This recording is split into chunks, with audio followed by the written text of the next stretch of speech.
السلام عليكم ورحمة الله وبركاته. مساء الفل والياسمين. ازيكم يا حبايبي؟ عاملين ايه؟ اللهم صل وسلم وبارك على سيدنا محمد وعلى آله وصحبه وسلم.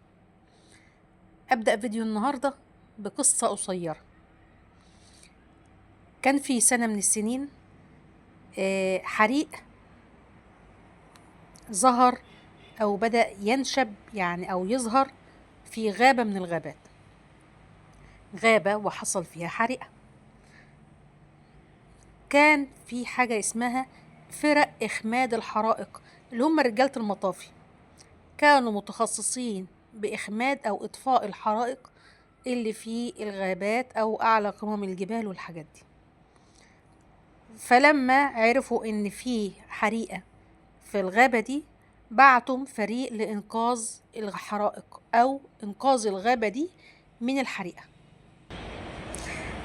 لما فريق إطفاء الحرائق ده وصل، طبعا هم كانوا أخدينهم في طيارات ونزلوهم لأن عشان يبقى أسرع أو يقدروا يوصلوا للمكان اللي فيه الحريق بسهولة أسرع.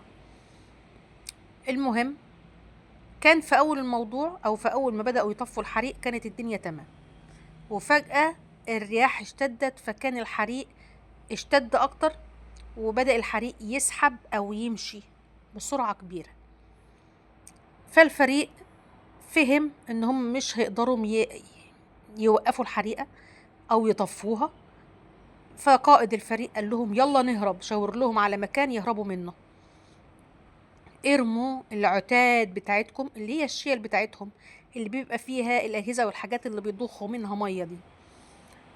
ارموا العتاد بتاعتكم ويلا نهرب من الاتجاه ده، الاتجاه اللي عكس الحريقة. هم من كتر الخوف اللي هم كانوا فيه بدأوا يجروا العتاد على ظهرهم، دي حاجات تقيلة، وفضلوا يجروا على أساس إن هم يهربوا. وفجأة نداه لهم القائد وقال لهم تعالوا من هنا، شاور لهم على طريق تاني.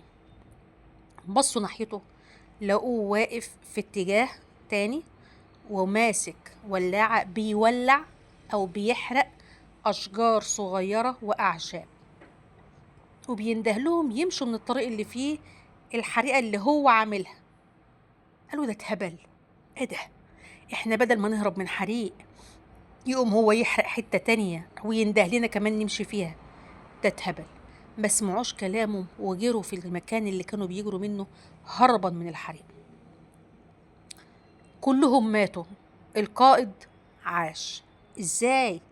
ازاي عاش وهو كان بيهرب من حريقة ورايح على مكان تاني هو بيحرقه بنفسه؟ هو قال الحريقة لما بتمسك في حاجة بتفضل تسحب وتمسك في أي حاجة تقابلها. مثلا لو حريقة لا قدر الله مسكت في ستارة، هتسحب لحد ما تمسك في الكنب، تمسك في المفارش، تمسك في سجاجيد، هتلاقي حاجات تولعها وتسحب فيها وهتشتد وتزيد. لكن الحريقة لو ملقتش أي حاجة تانية تمسك فيها مش هتكمل، هتقف. فهو فكر فجأة وقال أنا هولع في شوية أشجار وأعشاب صغيرة حواليا وطفيها، بحيث إن ما يبقى لهاش أثر. تيجي الحريقة ماشية وبتسحب، تيجي تمسك في حاجة ملقتش قدامها لا أشجار صغير ولا أعشاب تمسك فيها، هتقف. تفكير عبقري، عمره ما اتعلمه ولا اتمرن عليه، وهم بيمرنوهم على كيفية إطفاء الحرائق.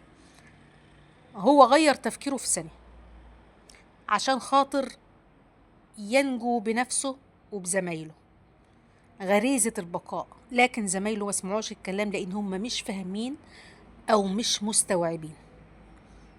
هو حرق الأشجار والأعشاب وطفاها ونزل على الأرض، نام على الأرض وحط وشه في الأرض. الحريقة وصلت لحد، الحريقة الكبيرة وصلت لحد مكان معين، ما عادتش لاقي حاجة تمسك فيها، وقفت، ما جرالوش حاجة ونجا. طب بتحكي لنا الحكاية دي ليه؟ عشان أقول لكم حاجة بسيطة جدا. مش لازم نبقى احنا شايفين نفسنا صح ونبقى فعلا صح على طول الخط. ممكن نكون ماشيين غلط، مش في كل حياتنا، في بعض حياتنا أو جزء من حياتنا، جزء من أفكارنا ومعتقداتنا، مفكرين إن احنا ماشيين صح على طول الخط، واحنا عندنا حاجات محتاجة إعادة التفكير، ومحتاجة إن احنا نظبطها أو نصحح أفكارنا فيها. أنا كنت زمان عندي أصدقاء أو أصحاب كتير جدا جدا جدا، وممكن لو أختي بتسمعني هي عارفة كده كويس، كانوا أصحابي بالهبل. من كتر ما عندي أصحاب أهلي ما كانوش عارفين أساميهم من بعض. كنت فاهمة نفسي إن أنا بعرف أعمل علاقات، بعرف أعمل صداقات، بعرف أعمل صحوبية مع بنات كتير جدا. وبعد كده اكتشفت إن أنا لا بعرف أعمل أصحاب ولا أعمل علاقات ولا بفهم في الناس أصلا. بعد ما خدت على دماغي بدل المرة 100، بعد ما اتعرضت لمواقف بالهبل عرفتني إن مش كل الناس اللي تتصاحب عليا أو تبان لي إنها طيبة تستاهل إن أنا أصاحبها. يبقى لي صاحبة أو 2 بالكتير أوي أوي أوي، هم دول الخلاصة الزبد، الباقي ما يهمونيش، لأن صحوبيتهم ضرر ليا مش منفعة ليا. دي حاجة أنا اتغيرت فيها، غيرت أفكاري فيها، غيرت معتقداتي فيها لما لقيت إنها ممكن تأذيني أو إنها غلط أصلا. فلازم كل فترة كل واحد يقعد مع نفسه ويشوف هو صح في إيه وغلط في إيه. زمان ما كنتش بحب القراية، أو كنت بحب القراية جدا بس نوع معين، قصص وروايات بس. ويا ريتها كانت روايات فيها عظة وموعظة والحاجات دي، لا لا لا، كانت روايات أجاثا كريستي. يعني ما كنتش بطلع منها بحاجة من الآخر. كنت بحب إن أنا أقضي الأجازة بتاعة الصيف في القراية، وأقعد أقرأ حاجات ما بطلعش منها بأي حاجة. إنما أقرأ مثلا في علم النفس، ولا أقرأ في حاجة أكون بحبها، حتى لو في النحو، أقرأ في حاجات بره المناهج، لأ برضو ما كنتش حابة حاجات كتير في القراية، أو معظم القراية ما كنتش بحبها. اخي الله، ده الموضوع ده صعب، ده حاجة تزهق. يعني ايه حد يقعد قدام كتاب ويقعد يقرا كتير كده؟ ما هيش حاجة مسلية ولا مشجعة يعني. الوقتي بقيت بقرأ كتب كتير جدا، استفدت منها كتير جدا جدا جدا، عملت منها محتوى. يعني في فيديوهات كتير بقولها لكم من كتب، زي ازاي تبقى مليونير، تفكير الأغنياء والفقراء، الرجل الغني والرجل الفقير، حاجات كتير قوي من كتب الغنى والفقر والثراء والمليونيرات والحاجات دي. ما كنتش قريتها، لما قريتها انا استفدت وحبيت ان انا افيدكم بيها وعملت منها فيديوهات. زمان كانوا بيقولوا لنا ان فتك الميري اتمرمغ في ترابه على الوظيفة. كنت شايفة ان الوظيفة دي الامان، هي اللي هتجيب دخل، هي المستقبل. بس طلع بعد كده ان مش كل المستقبل وظيفة. بالعكس، الوظيفة بتأيدك في نطاق أو دخل معين ما تقدرش تطلع منه، تمشي على قد دخلك. لكن بعض المشاريع ممكن تتعمل جنب الوظيفة تزود الدخل. عرفت الكلام ده منين؟ من الكتب اللي قريتها. فتحت قناة يوتيوب، وصلت لان انا اشتغلت في الترجمة، حاجات كتير. عملت لكم فيديو بكل الشغلانات اللي انا اشتغلتها. شغلانات كتير جدا ممكن تجيب لك دخل وانت قاعد في البيت، حتى لو ما انتاش عندك وظيفة او ما بتشتغلش في وظيفة. معنى كده ان كان عندي افكار ومعتقدات كتير غلط، بدأت ان انا اغيرها، عشان مش هقول ابقى صح 100%، مفيش حد صح 100%، عشان ابقى اصح من قبل كده او افضل من قبل كده.